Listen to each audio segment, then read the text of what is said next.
Welcome to the Business Spotlight series. My name is Kay Cote. I am your podcast host here at Action Coach in Central Texas.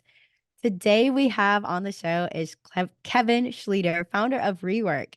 We're going to dive into Kevin's business where he talks about his journey to business ownership, challenges, best practices, and just share a sneak peek to what it's really like as being an entrepreneur. If this is your first time on our channel, be sure to like and subscribe to get notifications when we drop new conversations just like this one. Well, welcome to the show, Kevin. I'm so glad to have you here. Feel free to introduce yourself and give us a little background about your business. Thank you very much, Kay. Thanks for the invite. Happy to share a little bit about what we do here at Rework and myself. Born and raised in Iowa. I've worked all over the country and all over the world. My background is in finance, so that's kind of where my experience lies. But in the last couple of decades, I've really been involved in people analytics and understanding how workforces work, which leads us into really what Rework is positioned to do. In short, Rework, our organization is data analytics or people analytics about the future of work. You can consider what we do kind of like watching game film on Monday. We show how an organization works, all of its behavioral tendencies, its inter-team interactions, the cultures at play, essentially how they work together to create value and make money for the organizations. And that's really, in essence, what we do. And I know we'll get into a little bit more of that as we move along. That is incredible. It's kind of like numbers never lie, right? I think that's probably very, very true. And it's visual data. And the other thing that doesn't lie is kind of the visual clarity of what that is. We believe some things when people tell us, but when we see it in black and white and in color, we say, oh, yeah, that's exactly what I thought was going on with that team. Leaders and the teams themselves can start to correct things that aren't working well, and they can accelerate things that are working well. Seeing is believing, in short. That is incredible. It's like almost like kitchen rescue show, except for like entrepreneurial, like at different businesses. Like you're going in there and you're helping people kind of like see the changes, see what's going on. That's really cool. Yeah, kitchen rescue show actually isn't a bad analogy. We haven't used that one, but it is because you can kind of see where you are. And that's what our data does. And it really points you where your money, your time, and energy need to flow into an organization to perfect it, to get better, to improve. Again, focused on the future of work. And then you can measure after interventions are made. Just might be management changes, strategic plans, any number of different things that happen within an organization. You can measure it afterwards. So you can really Mhm. see kind of that what people are always worried about is this ROI or return on investment. You can see that you had $5 million at risk here, and now we only have $2 million at risk. And so now you Mhm. can see the impact you have financially on an organization. So yeah, the kitchen rescue thing, although I've never watched the show, I'll be honest with you, but I know exactly what you're talking about. Awesome. Awesome. Yes. Well, I'd love to set the stage for our viewers and our listeners. Generally speaking, what does your current ownership structure look like? Are you the sole founder? Are there any outside investors or partners? Yeah, we have a couple of us that own it, myself and another domestic partner. And then we also have a European arm. There's two owners over there. And then collectively, we really run and operate the international organization Mhm. because we tend to work on a global scale, significantly throughout EMEA, Europe, Middle East, and Asia, and then, of course, here within North America. So that's kind of how we operate things. Very specifically and tactically, our LLC here is organized in the United States, and it's a two-person partnership. That's very, very cool. It sounds like, very dynamic and you have a lot of people that are like helping you along the way, a lot of awesome talent. No question. I think, and that's we really have to work and operate as a team in order to Mhm. do what we're doing because we are really, I mean, I guess to a certain extent, our platform and our tool was very bleeding edge, Mm. maybe in the last decade or so, but now we're just cutting edge. So we've taken that step into the marketplace that is much more understanding of what we do. We've gotten certainly better at relaying what we do and our value that it provides. But that's a big step. And you don't do that without a huge amount of leadership and collaboration throughout our organization. We're very research scientific, but also really innovative in what we do. because it's visual data, and it's thinking forward about how work happens in organizations. That's very powerful. I'd love to hear a little bit about the role you currently play in the business. Yeah. So, as I said, maybe at the beginning, my background really is in finance. I came out of college as a CPA and did that for several years. That really wasn't my life's ambition, but it was an outstanding springboard to be able to get into hundreds and thousands of businesses and see how they operate and all the different industries and all the different ways to run a business and how to treat people and motivate people and how to share the good times and the bad times and all those things. But after doing that for a while, I hopped into kind of the construction development worlds.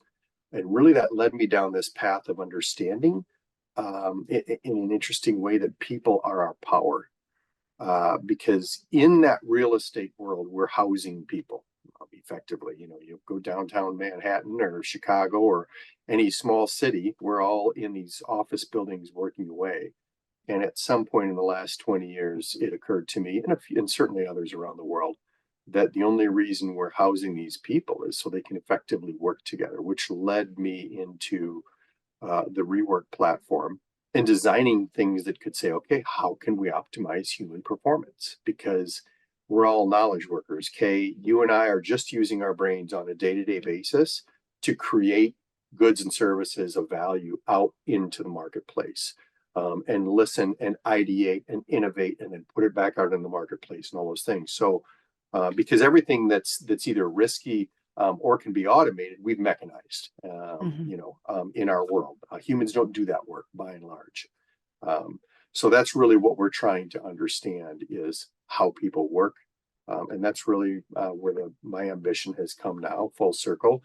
And what's interesting about what our platform does is we can monetize and see our organization at work. We are the assets, and we want to be able to understand why this team performs so successfully and why this team might be lagging behind. And we're really good visually at showing that. Oh, that's really powerful because it's kind of like you're able to tap into each individual superpower, like, on that team and really kinda, like, create that well-oiled machine within that system of that company. Yeah, when we're talking about trying to understand, knowledge workers or people at work, we're really understanding four things, Kay. We're really trying to understand behaviors. So, what do we do and how do we do it and how do we prioritize it? We're trying to understand networks. Who relies upon whom? What's the priority? What's the value of those interactions?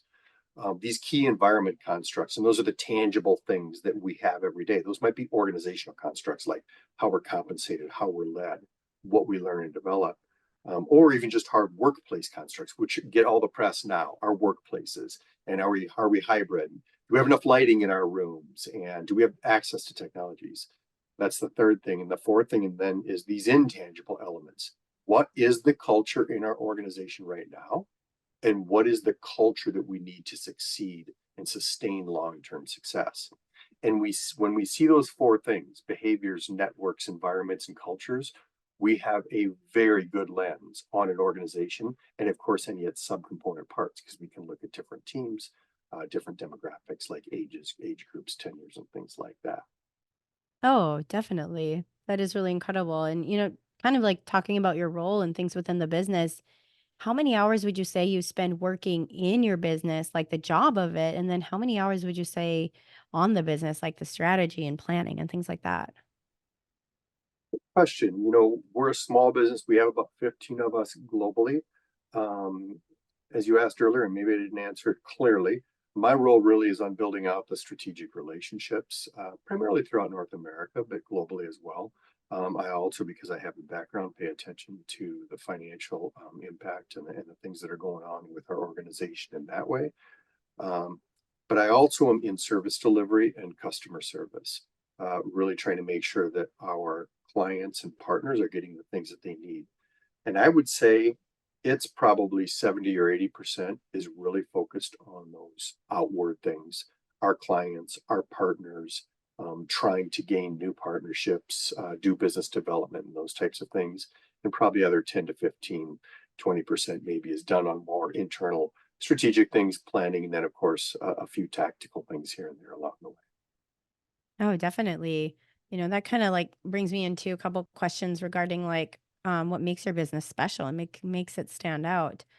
What makes your business unique and like why would your clients and customers choose you? Good question. And I think some of the bare facts, and a lot of my partners might even have some different or nuanced ways of saying this, but in effect, we are extraordinarily human centered. We work with partners and for clients that know that people are their power and that are trying to harness the intellectual, innovative capabilities of their people in their organization. We work very successfully there, and it's a big differentiator because it's very different to say that you want to do things to your organization or do things to your people, as opposed to saying, hey, we got 100 smart people in this company, or 1,000 or 10,000 or 100,000 smart people in this company. Let's figure out a way to use that collective intelligence every day to just outcompete all of our competition and to win. And those increasingly, because we are becoming, and you think of things like AI, like the humans just continue to rise and rise and rise. And so our ability as people and how quickly we create throughput through our organization is really, really important. And that's where we play. So I think our key differentiator is just being really people focused, and then really focused also just on the future of work. Like, how are we evolving next year and 5 years and 10 years from now? Because if we understand that, we can build things for to access those future skills and to be able to really do it successfully. And then we beat the competition. Mm, very powerful. What is that one thing, this goes right into my next question. What is one thing you wish more people knew about your business? I think as an entrepreneur and as a business owner, it's always you always just want people to know who you are. You always want to be able to tell your story. Mhm. Like a lot of businesses, we've had people say, "Oh gosh, I wish I would have known about you a year ago." That fades over time. We are much more well known. We've maintained our integrity and continued to evolve our products and our platforms. But I really wish people understood probably how fast, how relatively easy we are, and how agile we are in delivering data and solutions into clients. Um, I guess to add to that a little bit, Kay, people go through horribly difficult manual and subjective processes in their companies when they're trying to do strategic planning or they're trying to do some sort of design thinking project. They spend a lot of time being very subjective about it, manually interviewing or surveying people are doing stuff. And we move all that to the side, and our technology can find out information and start to populate solutions, in just a matter of days. It's 2024, and so all of this type of crowdsourced information and using AI and using algorithms to be able to figure out meaningful solutions. It's just the way that it should be now. So I wish people would understand how fast that we are, and how that leads to a lot of success in terms of being more effective with solutions because they're very targeted and focused, but also just being significantly more cost effective along the way. Oh, definitely. This leads perfectly into my question about marketing. Marketing is something that's really vital, like you said, in getting the word out, getting people to know who you are, what you can do, and the capabilities. I'm always curious to what successful businesses are doing. What would you say that for your business, how many different marketing strategies do you use, and which ones are you finding to be the most beneficial? That's a good question, and I may or may not be the best person to answer that. Our chief marketing officer and other people, what we've had to do in kind of the first decade or a little bit longer of our lives, we've had to expose our integrity, our platform, and the value system that's inherent with it, and being human centered, for example, um, simply by serving clients and getting some word of mouth and maintaining integrity for, yeah, we're the ones working on the future of work. That's what we do, and not chasing every shiny lure that's out there, which is always difficult for entrepreneurs. And so we've continued to evolve our platform in that vein. We do a lot on social media. on things like LinkedIn and other media postings where we can access our clients and our prospective client bases, as well as just talk openly about the things that we're doing. So people just can see us. And Hmm. I would say now nationally and internationally, certainly, people know who Rework is. They understand our place in the marketplace more and more all the time, and that's opened more doors for us. So I think in the coming probably several years, Kay, as we grow and we experience more of that kind of hockey stick of growth, if you will, um, doing some of those things that are a little bit more systematic in social media, advertising and marketing and those types of things are going to come about now. For now, it's not just been a lot of word of mouth, but we've had to prove ourselves to the marketplace. And there are a lot of people who say, you know what, if you're going to mess around with any of this stuff, just use Rework.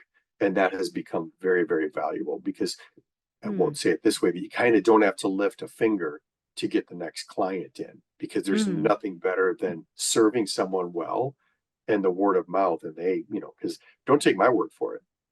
Take the word of this successful business person who just had a huge impact on her business.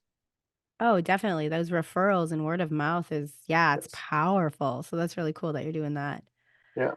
When it comes to kind of organizing all the people involved, all these, all your clients and everyone that's part of your team, have you been able to like tap into a CRM that you prefer, or do you utilize a CRM, anything to organize your clients and Yeah, we your actually contacts? do. And the CRM that we use is actually a product called Pipedrive.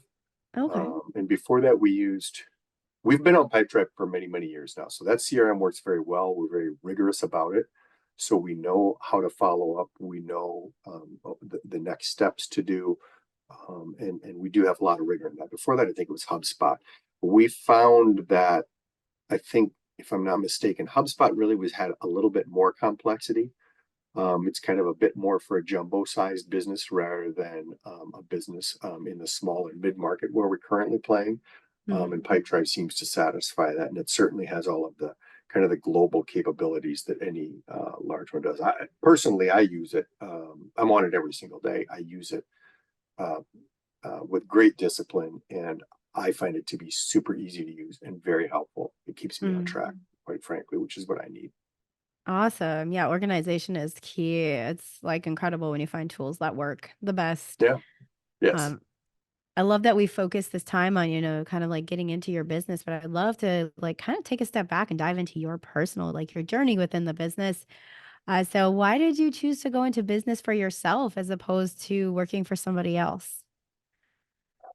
The really short and sweet answer of why my partner reminded me of this the other day. The short, sweet answer of why I really got into business for myself. One was personal and had to do with raising daughters. And when we had our young girls, I kind of personally didn't want them to see me just working in the corporate structure my whole life. Mhm. I had a ready-made path there, and I knew where that was going to go, and I could just make hay doing that and make plenty of money. And that was, but I didn't really want them to see that. The other thing is, I wanted to control who I work with. Um, so it wasn't necessarily that I had great vision for a product or platform design or these types of things. I've added to that, but the bigger thing for me is I wanted to control who I worked with. Because I knew that that would be a great deal of my joy. If you're spending 40, 80 hours a week with these people, I mean, darn it, you better enjoy them. Yeah.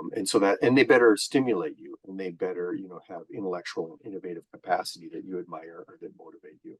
So that was really the primary reason of getting into business for myself was that. And I also saw that there's just you want to leave your mark in the world. And the mark that I think that I wanted to leave was to help make work better for people. Specifically back in the day when I was in the real estate world in financial roles, I saw colossal waste in real estate projects that Mhm. were misguided, that were poorly done, and that oftentimes destroyed businesses Mm. because it was just completely wasted capital and completely wasted assets. So that had a resonant effect on me, and it really helped me kind of say, you know what, let's do this better. And that through a whole bunch of things, which we could spend hours on, led me into working with in Rework. That's powerful too that you saw like that need there. Um, Yeah, yeah, and and looking that back, need's still there, and that need is heightening up again, man, because workplace and the world of work is changing, and we are at the forefront of it. And I think we're real leaders in mm, that. that's cool. You're going to help us navigate into a better future with the workplace Yeah, for sure. yeah, work should be enjoyable. It should be opportunistic for everybody, no matter what they're doing, quite frankly. And that's what's in the heart and soul of our entire organization. If you interviewed all of my leadership colleagues in our organization, you would feel that we are passionate about helping make, we sometimes say, let's help make work not suck. But when we're being a little bit more positive, we're like, let's make work work, and let's make work super enjoyable and opportunistic for people and for the organizations they serve. I mean, it should be joyful. Oh, definitely. I can feel it in the conversation we're having. I can feel that. And I believe that too, very much. Yeah. Kind of looking back at this journey that you've been on so far within the company, what is your most memorable roadblock or hurdle you had to overcome? And then how did that impact your growth as a business owner? Hmm. The, the biggest roadblock or hurdle is probably making decisions of when to stop doing something and Hmm. not just let it continue to bring you down, bleed to death. When you get into just real financial things, and you have to make very difficult people decisions, for example. Um, but you can't just let something just bleed to death out there. So you got to make the decision and move on. Hmm. And it's difficult to make that decision on the front end, and then it's very difficult to move on because in some instances you're kind of starting over, and in some instances you're completely starting over, and that's Hmm. difficult too. And I do think entrepreneurs, you just got to be very resilient. Being resilient is extraordinarily important, and it's a gift that I think most entrepreneurs have. I'm not suggesting I have that gift, but I certainly know that a lot of entrepreneurs have that skill set. So yeah, those hurdles are real, and they come up, uh, and sometimes they come up in small ways, and sometimes they come up in large ways. I've had a few of Very, those. very true. I've had a couple of those myself. Yeah, I'm sure. Yeah, Uh, everybody does. Yes. Everybody does. And where do you see the business going in the next 3 to 5 years? I think we're really in a pretty significant growth curve right now. We Mm, have proven in the last 4 or 5 years that our growth has been significant, and now it's going to get amplified. We are vigorous about reinvesting resources. We're not here to just pull money out of the organization. A lot of entrepreneurs will understand exactly what I'm saying. We are in a big growth curve, and we're in a technology race, and we're winning that race.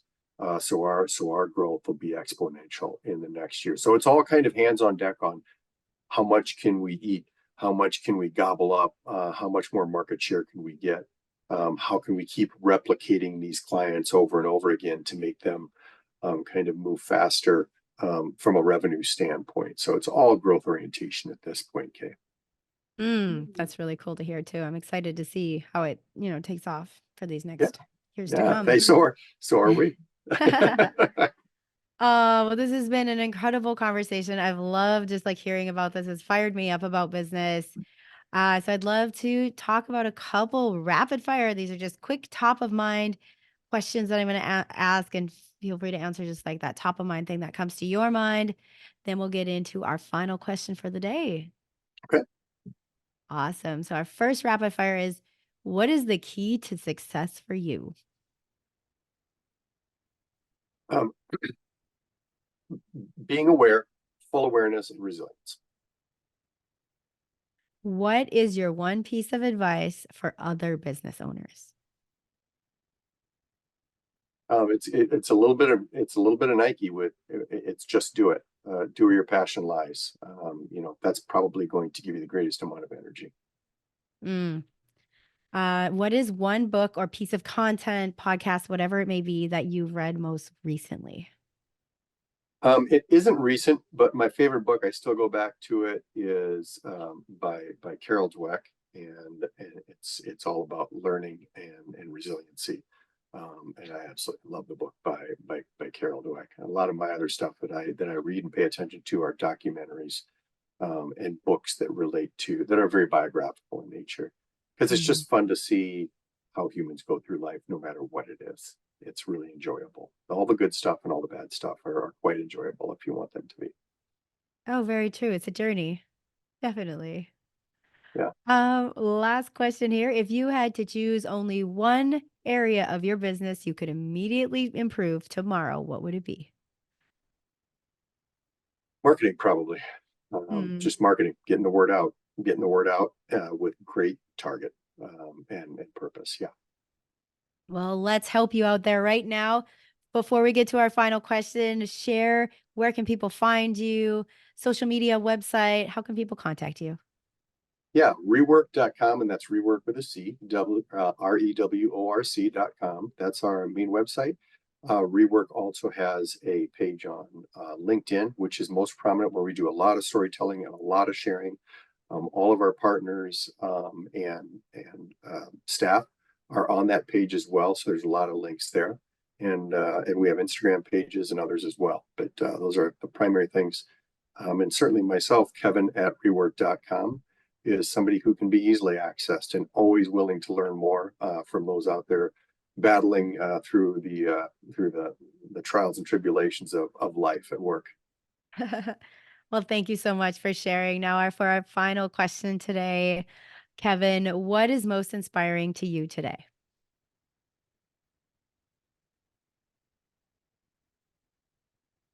Well, my easy answer is my kids.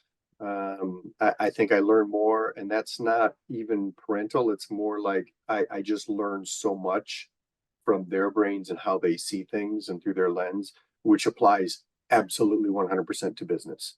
Mhm. You know, I've never believed I'm the smartest person, and I believe everybody that that is younger than me, for example, is always smarter than me. They just see things with a different lens. So, I mean, I'm often inspired by my kids, the things they ask, the things they say, but there's inspiration comes from a lot of places, my colleagues, partners, and everybody else as well. So, Oh, well, that is so powerful. I absolutely love that. Kevin, thank you so much for being part of this episode. It was such a joy to interview you today. thank you very much, Kay.